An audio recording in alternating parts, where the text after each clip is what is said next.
I'm sat here with, well, not sat here. Max is in Canada, so Maxim Budnick. Max is a YouTube creator who creates what I can only describe as cinematic masterpieces of his outdoor adventures and escapades in the vast wilderness of Canada.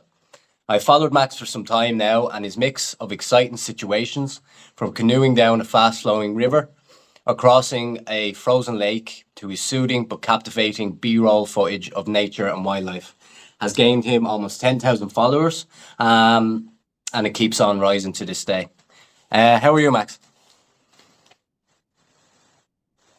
I'm doing well. Yeah, how you doing? Yeah, not bad. Sorry about all that official business. I know we said it would be all relaxed, but the official business is out of the way. How was your road trip? Oh man, I had a just. It's hard to put into words. I mean, I've been to Utah now 3 times, Hmm. and like Utah, the Southwest in general, but like Southwest Utah, just the whole Colorado Plateau area. If somebody pressed me to sort of say like, what's the most beautiful part of the world, or at least one of them, I would have to say that it's just mind blowing. You know, the vistas. It's hard to describe. Yeah. So yeah, I Well, had an incredible time. that's It's what I totally feel. different. That's what I feel you do, like with your videos. Like instead of using your words through your videos, you describe. Like I really want to go to Canada now and cross a frozen lake because of your videos. Because you don't use your words to describe the beauty; it's through video. That actually brings up a question. Like, when did you decide you wanted to start recording these adventures and so and so? Well, my story is closely interlinked with my brother's, um, and it just basically, like, obviously you probably know Xander, Yeah, I and thought of that was that. Xander, yeah, he's so I've always been interested in doing outdoor stuff. I've just, it's just part of my personality. It's just something I'm, just going and having an adventure, is just like always something that I've been interested in doing. So, organizing the logistics, the desire to go to specific places, that's never been, that's always been an integral part of my personality. Xander always sort of tagged along. He was always kind of like, "Oh, you're going here? Great! Like, I'm going to come with you." You know what I mean? Okay, great. Like, I'm going to come here. But he sort of was. He always had a videographer sense. He always wanted to make videos. Like, even back in like 2006, he'd just bring the camera along, and for better or for worse, even at times, like, I thought like he would slow the whole, like I would be, you know wanting to get somewhere, and he'd kind of slow the whole thing down, and I'd be a little bit annoyed at him because there's always a camera in my face. I didn't quite get it, like, in the sense that, I didn't understand what his vision was. I didn't even know what YouTube was, like, at Hmm. that point. And like, I made 1 or 2 videos myself. Like, I went on a trek in Nepal, and I had some great feedback from that. Just because, like, I'm like, oh, I'm going to Nepal, I might as well make a video of it. And I put a lot of effort into that. I actually never finished it, but I had a couple friends be like, Max, like, that video of Nepal, like, why didn't you ever finish that? And anyways, like, time went on. Xander started his own YouTube channel, and, like, he could have went so many different ways. He just wanted to make content. You Hmm. know what I mean? Like, he wasn't like that. He wasn't a crazy outdoorsman in the sense, like, he didn't always want to go outdoors. He just wanted to, just make content, and it just so happened, like, his older brother was going camping a lot of the time, and just oh, I invited him on a winter camping trip, and so he filmed that. And the first winter camping trip that he filmed of us, like, got like 600,000 views or something, like a crazy amount. You know what I mean? And then Xander started making videos more consistently on his own, and just his channel exploded, and he started making a full-time living out of it. Mm-hmm. And it was, and that whole time, like I don't want to give myself too much credit, but I definitely played like an integral part in kind of giving him feedback. And it's like, oh man, like don't set up a tarp like that. Like you look like a newbie. Do you know what I mean? Like you look like you look stupid. You know, and in the beginning we battle a lot because he'd send his edits over to me and just like, oh, cut this, cut this, cut this, you know, or you know, we there's a lot of back and forth that way. And I just saw him like, oh man, like we had different visions, and I started to, in that process, I started to sort of create my own vision of what I wanted to see, because I also had consumed a lot of outdoor content. Yeah. Right. And I also saw Xander's success. It's like, oh man, like Xander's making a full-time living doing like making little pieces of art, you know, in the outdoors. Yeah. Right. It's just, it's kind of mind blowing. Right. And, you know, at the same time of cultivating my own vision, and Xander was kind of always pestering me and about starting my own outdoors channel. And then eventually I kind of gave in, and he's like, here's a camera. He kind of like helped me out with the gear. And yeah, make a long story short, that's about a year ago, I started the process of like taking it seriously and making my own videos. But you know, there was a lot behind that too, right? Like in the sense, like I was thinking critically about Xander's videos for 2 years prior to that as well. Yeah. And kind of, and I also consumed a lot of outdoor content. So, and plus I come from a fairly like artistic background, like I'm a musician. And so the whole editing process is not new to me. And yeah, I'm just a creative person. So like, it's just a really natural creative outlet for me. Yeah. Hope Well, that actually, I was too started long off. form. I did like 2 or 3 outdoor videos, and they didn't really hit off. And it wasn't that I wasn't worried that they weren't taking off. It was like it's a lot of effort to do an outdoor video, because you have not only, first of all, you have to think about where you're going to go, what equipment you need to bring, what food and Yeah. water you need to bring. Then you need to worry about the camera. So like you set the camera up and you walk past it, but then you have to come back for it. Do you find that really took the enjoyment that, like, because I enjoy the outdoors as well. But Yeah. do you find that takes some of the enjoyment of the outdoors out of it for you, or do you feel it adds to it? I would say for the most part, it adds. Um, but there's definitely times in which it sort of detracts as well. Like I love the feeling of capturing the moment, you know, it's like, oh, like that feeling of it, it's like a high, it's like, oh, like I caught it. I caught a beautiful moment, you know, I get a nice macro shot or a beautiful time lapse, or it's like I've captured something and now I can share it to other people. And that whole process of sharing and getting feedback from people like yourself, like, wow, that was beautiful, you know, or that moonlight walk was amazing, or the stream was incredible. That process, like you kind of get a little bit attached to it as soon as you get feedback, especially. And it's like, oh, people are listening, people are watching. But there's definitely detracts in certain ways. Like my mind isn't empty, right? Like, Yeah. you know, the sun is rising and it's like go time, right? Like Right. I'm setting up one tripod over here, I'm setting up another tripod over here. Like, you know, like I might not have been so eager to get up for sunrise if I wasn't filming, Mm. right? So I might have missed sunrise if I wasn't filming.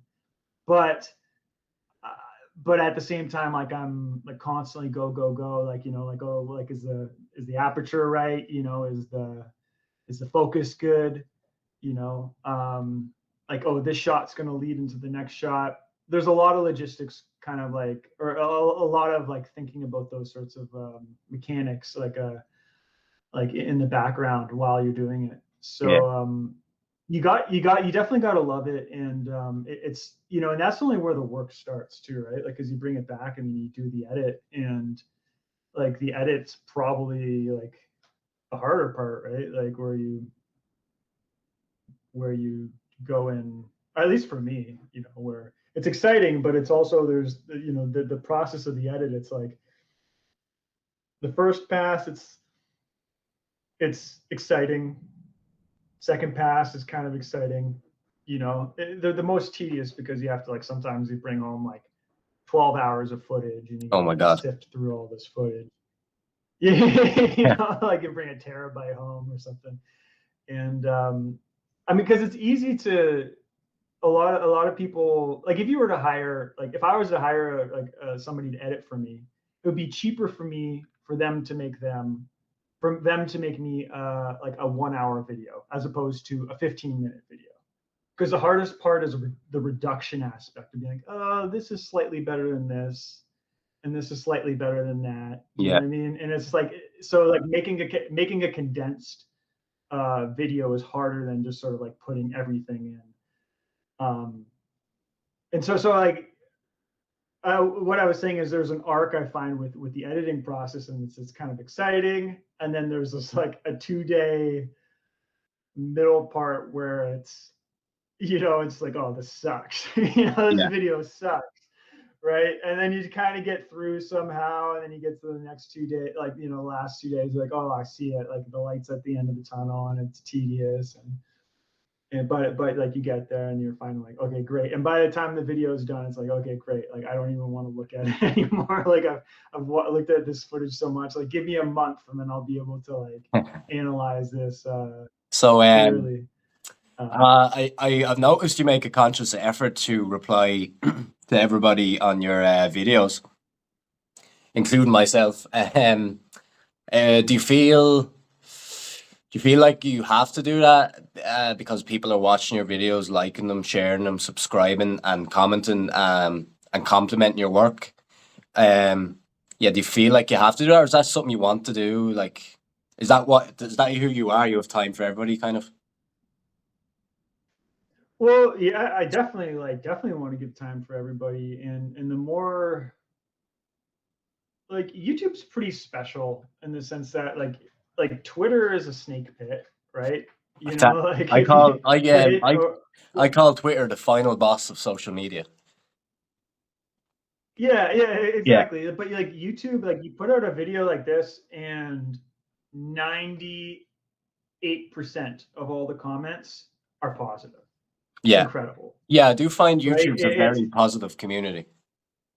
yeah, you know, I mean, like there's exceptions to the rule, you Mm. know, and I give very little away that would, you know, be, you know, like, you know, I'm not a political commentator or something like that. So, Yeah, yeah, um, you know, I'm making like outdoor videos, right? Like, so but at the same time, it's like the comments are so positive all the time. And yeah, it's just you know, cultivating community. And the more I get to like know people like yourself, right? It's like, you watch my video, you're on the other side of the world. It's incredible. Like, what a blessing. It's like, nice to meet you. Like, it's nice to learn a little bit about you. It's nice to learn what you liked about it, what you thought could be improved upon. You know, like it's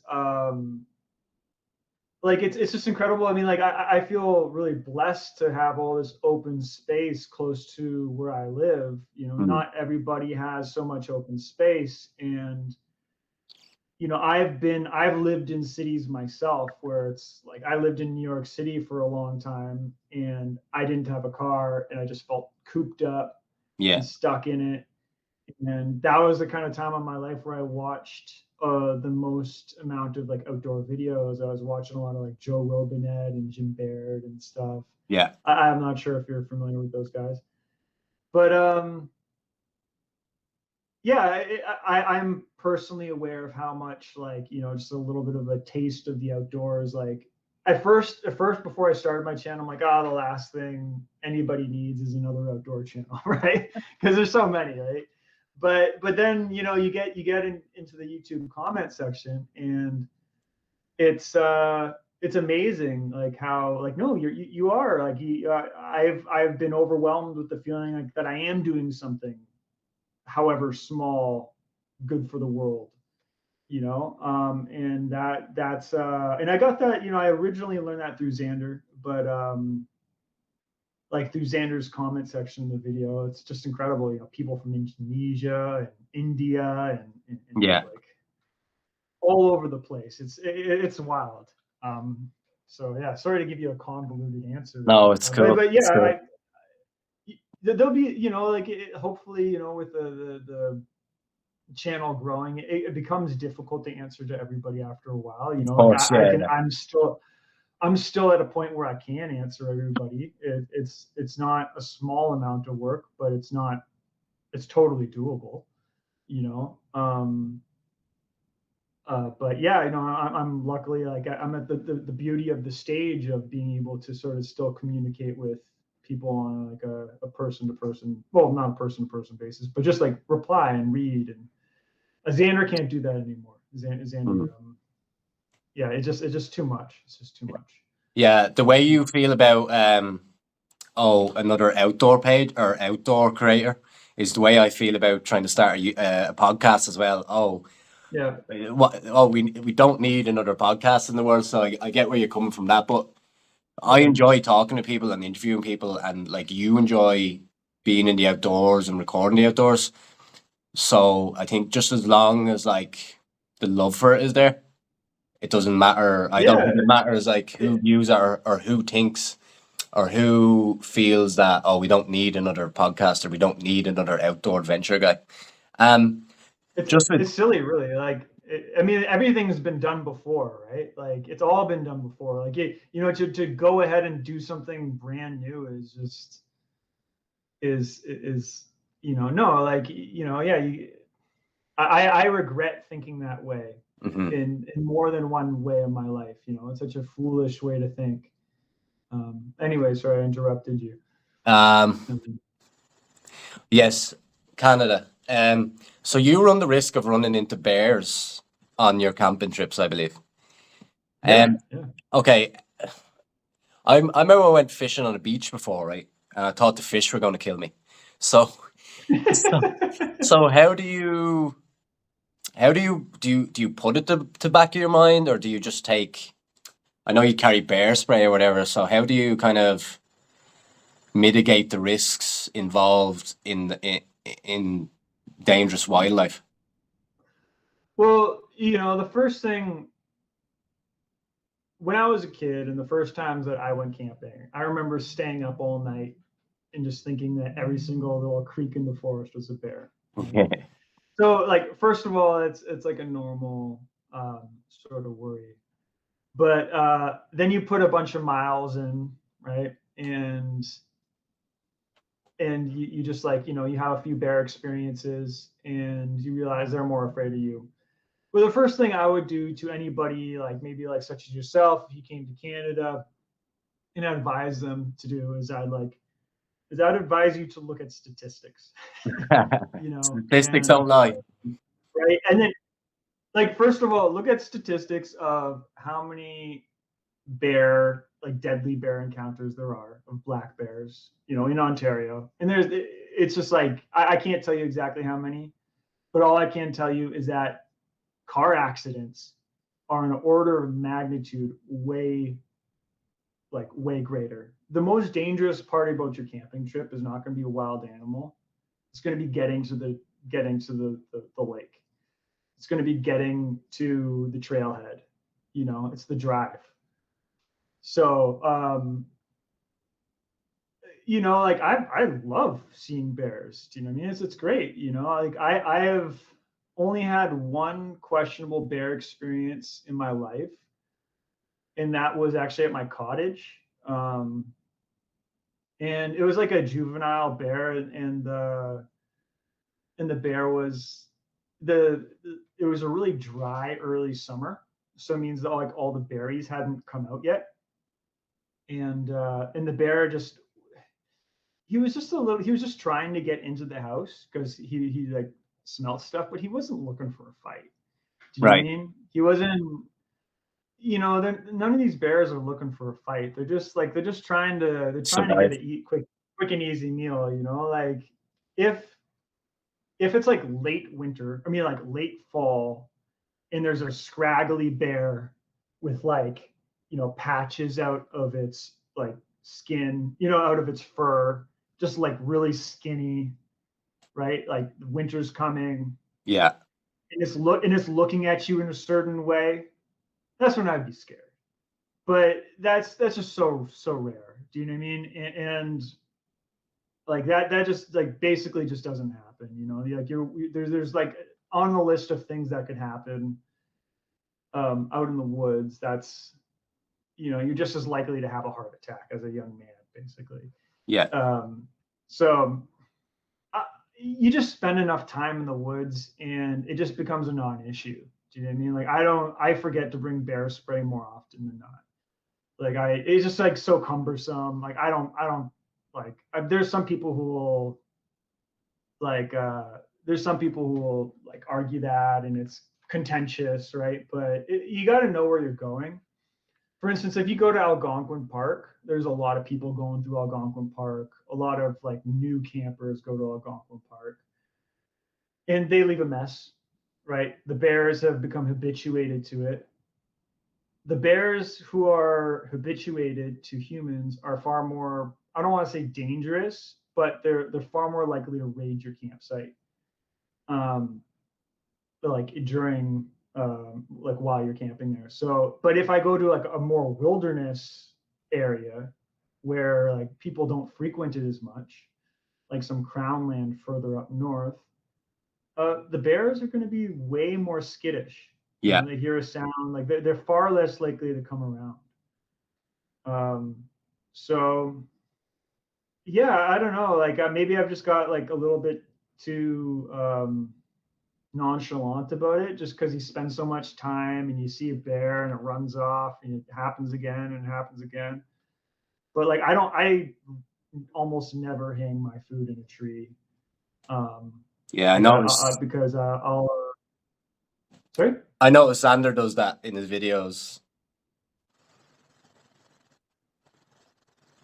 We differ. I'm a little bit more relaxed about it. Mm.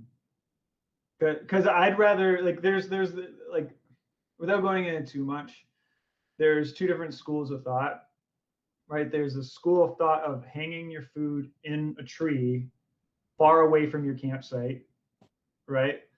But like my argument against that is that if you're camping in a place like Algonquin, bears like know how to get that food, right? They're not stupid, and as stupid as you think. Like they can climb the tree or they can cut the rope. Like bears can open those bear canisters in the Adirondacks. Do you know what I mean? Yeah. What I do is I rather have my food within earshot. I put it in like one of my food barrels, and then I put a bunch of like branches and stuff over top of it. So if the bear wanted to get to my food, it would have to like make a noise, probably scare itself, and at least wake me up in the process. And especially if I'm far back, like in the backcountry, like I don't want a bear taking my food. No. I want to be there to be able to like scare it away and like and because it doesn't, again, like generally speaking, you can just go into it thinking the bear doesn't want any confrontation. And I totally understand somebody who doesn't want to like wake up in the middle of the night and like confront a bear, right? Like, they'd prefer to hang their food and maybe lose their food.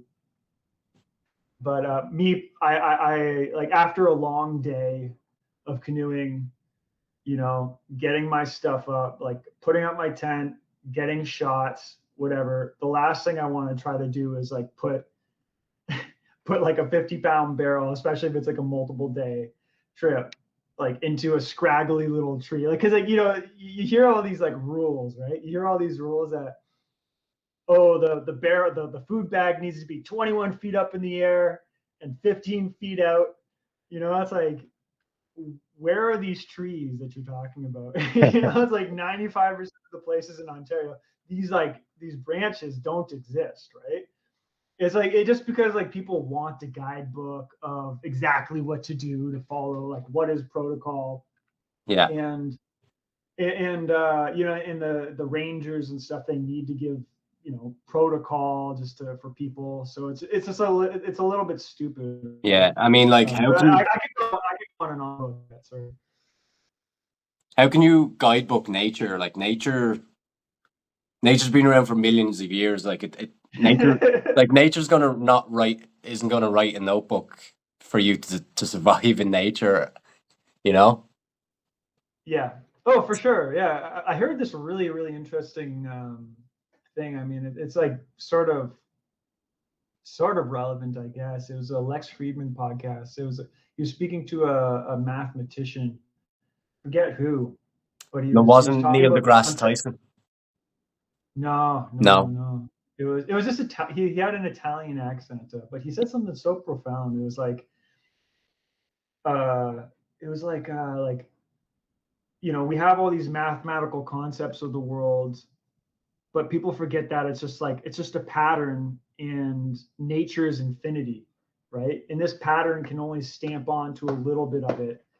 I mean, it's slightly relevant, but it's been kind of resonating in my mind recently. I just thought it was so good because it's like you just talking about the concept of infinity. You can't just like take Newtonian mechanics and just stamp it on infinity, and then it makes all of infinity make sense, or Einstein's like theory of relativity, just stamp that on to the infinite universe, and then everything makes sense. It's like no pattern that we can conceive of is big enough to stamp over the whole universe like that. I mean, it's very tenuously tied to what we're talking about, but I just find it very interesting. No, I get it. Like nothing in nature makes sense, especially, and you can't apply rules to nature because nature changes, nature evolves, nature always finds a way. Whether you, I think I'm creating a word here, patternise it or not, nature will change its ways. You know. Yeah, yeah, no, absolutely. And there's so many things, even about like evolution, that we like don't understand, and it's crazy. Yeah. I notice, like through your videos when you're talking about the outdoors, you're talking about your surroundings. You're very deep and thoughtful about them. So when you're crossing like a frozen lake, do you think about that lake being around for tens of thousands of years, created by God or created by glaciers or whatever it was created by, or do you just think, oh, it's just another lake I need to get over? Well, I think all sorts of things, it's it depends, it depends what the conditions are, right? Yeah. Like if you watched my the last video that was out, like I'm not sure if you've seen it, but we had a lot of slush. It's like Yeah. in what like hiking with snowshoes and slush is is awful. Like is the worst. So when I'm hiking in snowshoes and slush across a lake, it's just I don't my thoughts aren't so profound as that. But yeah, definitely not. But yeah, no, all the time. I like to I like to think about those sorts of things. I mean, geology just fascinates me. And, the ice ages fascinate me, and the Canadian Shield fascinates me as a rock formation. It's just like the philosophy of deep time, right? It's like you really start to think about what a billion years is, before there was an atmosphere, and 500 million years. You just, I don't know. There's just something about geology that just, when I really sort of sit down and think about it, and you have all these opportunities to do that when you're out camping. That I don't know, it just is something that goes on in my head, that it just, something clicks. And for a lot of people it's just boring, right? But it's just that it's a contemplation of deep time that's just, I don't know, just totally gets me. No, I get you. I had that feeling there a couple of months ago. I was climbing Ireland's highest mountain, and I was coming down off it, and I was looking across at like, so it was a kind of a valley, and I was looking at the other side of the mountain, and I was like, oh my God, it looks so vast. And then I was like, there's bigger stuff than that in the world as well. Like, Yeah. Yeah, no. It's hard to communicate, right? It's really hard to I don't know, put that feeling into words sometimes. or video. For my videos at least.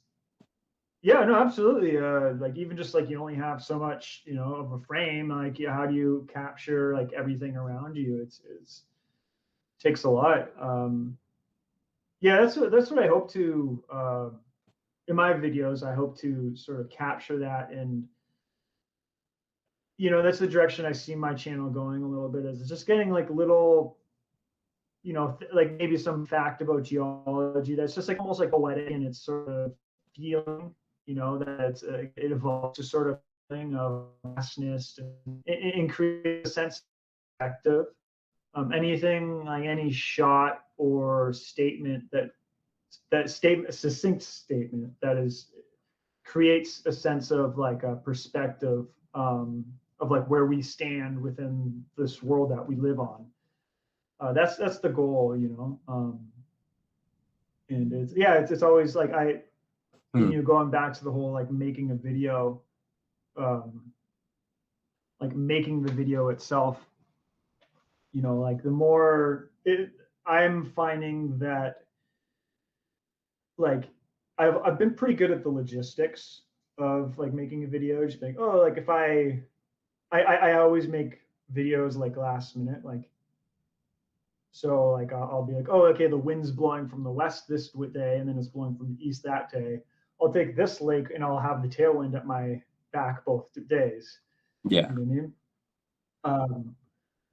But there's another level in which I'm getting better at, and that's like the research aspect, and just bringing like little nuggets of information and condensing them in a sort of way that it's not too much, just like a little statement here and there, that sort of brings some of the imagery together, and the feeling of the video. I'm trying to get better at that as well. It's yeah, but it's like I very much feel like I'm developing my style still. Like I'm just working on that's my vision of where I see things going. Yeah. I find like you're the oldest brother, aren't you? But yeah, I'm the oldest. Yeah. Yeah. So I have this. I come up with this term called the Cinderella syndrome, jokingly, because I'm the oldest brother as well, and I feel like the oldest sibling, not just brother, gets a lot of flack growing up and has to do a lot of the work. I think I seen it in one of your videos where I don't know if it was Xander's or your video, but Xander was getting you to cut all the wood, and he jokingly said, "Oh, I've got my oldest brother here, so he Yeah. does all the work." So do you? It was Is David's that video. yeah? Is that something? Do you find like would you agree with the Cinderella syndrome statement that the oldest sibling gets it the worst? In certain ways, yeah. In certain ways, no. Like at least in my experience, like growing up, I think it's fairly common that like I have three younger brothers, and so my mom and my dad were very strict about which movies I could and couldn't watch when I was growing up. You know what I mean? Like, but by the time Dylan, my youngest brother, was growing up at the same age, like they had long past given up on that, right? You're Like preaching to the it's choir. yeah, and that makes a certain amount of sense because they just realize they can't fight it, and plus there's the older influence, and at the beginning you had one child that you could focus all your attention to, and now you have four, and so you can't focus all your attention on the youngest one like you could the first. Yeah. In another way, like it's good because like I got all the new hockey equipment, right? Like I played a lot of hockey, got all the new hockey equipment, got all the new stuff. I can't complain, but Zan like like for instance, Xander had a way of acting cute and getting out of trouble that I couldn't, you know. Right. Yeah. So yeah, I don't have any chip on my shoulder about that. I definitely understand that it went both ways. Yeah, yeah. I see it. My eldest daughter now. Um, my youngest daughter will do something, and it'll be up to the eldest daughter to correct it or something, like clean the room or share food with her. And I'm like, Yeah. I say to her, look, it is you're the eldest sibling. This is what happens. Yeah. No, yeah, absolutely. It's yeah. Yeah. It's So who's cooking is better, yours or Xander's?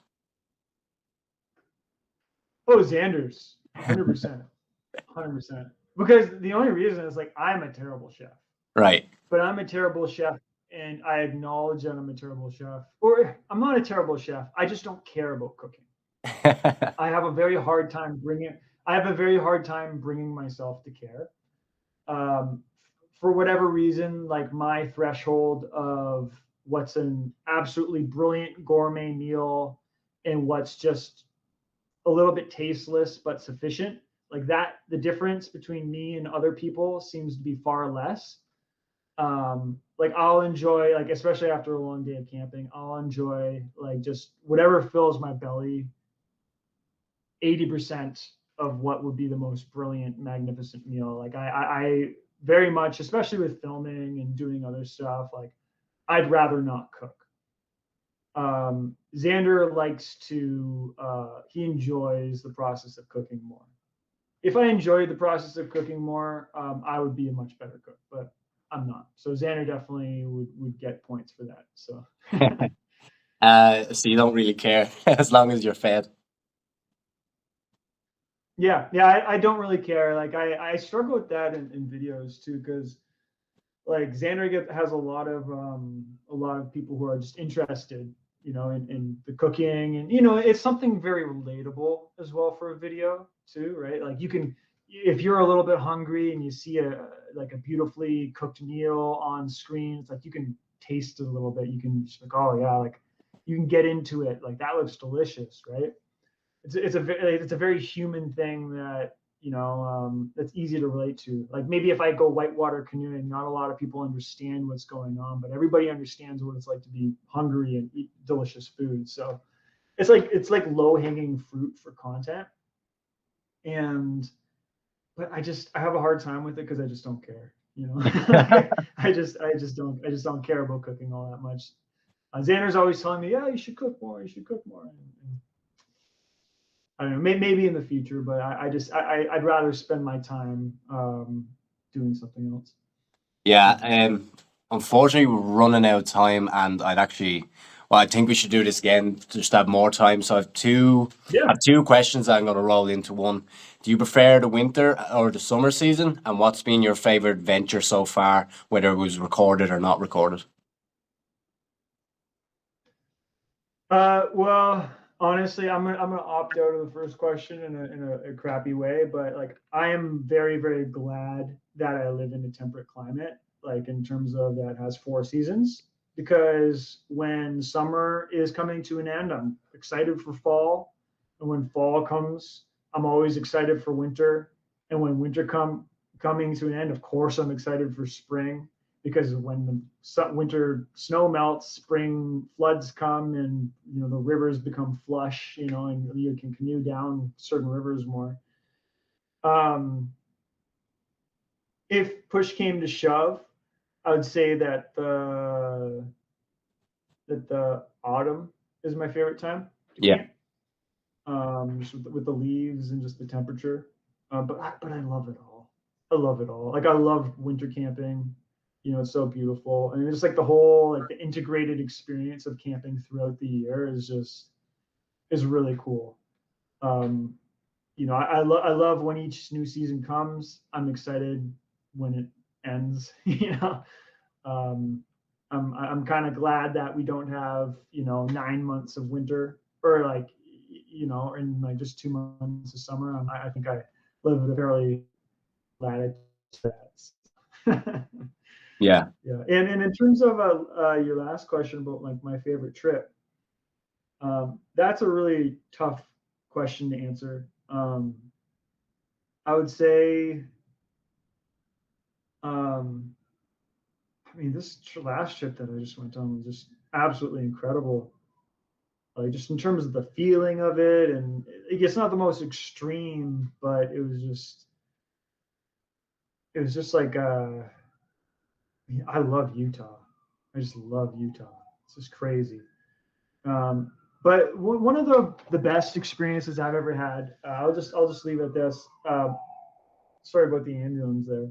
That's One of the best experiences I've ever had, or all the best experiences I've ever had on trips, are ones where I didn't really know the outcome and where I feel like I was jumping in with 2 feet. Um, and then you kind of like overcome that. So like the Missinabie trip that Xander and I did back in 2008, um, it just had a certain sort of like self-discovery element to it, where we made it to Hudson's Bay. Um, that was just, it was beautiful in the sense that like we've never done a whitewater trip before. You know, we're going deep into the wilderness, yeah. and and we sailed for like a good portion of that. You know, we made a catamaran, and that was just super rewarding. And Xander did make a video of that. This is like his first video on his website, but not in the style that it is today. But it's, yeah, that was really really rewarding. Um, yeah, so I would just have to say that one for sure. So. Okay, Max, that's I really appreciate you coming on. That was you're very, don't know, I feel like you're at peace with life and at peace with nature. So I really appreciate you sharing your thoughts with me. And I'm going to just sneak in one last question. Would you have me over to Canada in the wintertime and protect me from the bears? Well, yeah, we'd have you over here, no problem. But protecting you from the bears, that's you wouldn't need me because they're hibernating. Cool. So I had a image the other day of going over and going on a camping trip with you and Xander and recording a podcast from the hot tent. But yeah, I'm maybe just a we can make that daydreamer. happen. I'm That'd just be a fun. daydreamer. Yeah, no, absolutely. It's you know, it's hey, like all things are like up on the table, right? You know, it's that'd be fun. And yeah, hot tenting, and it's a totally new experience, and especially if you've never done it before. And yeah, that'd be a cool idea, man. Right. Thanks, man. Yeah. Thanks, Totally Max. open to it. Yeah. Hey Terry, nice to meet you, man. I like look forward to getting to know you a little bit more in the future. It's all about me this time. Nice one. Nice one. Take it easy. Cheers, man.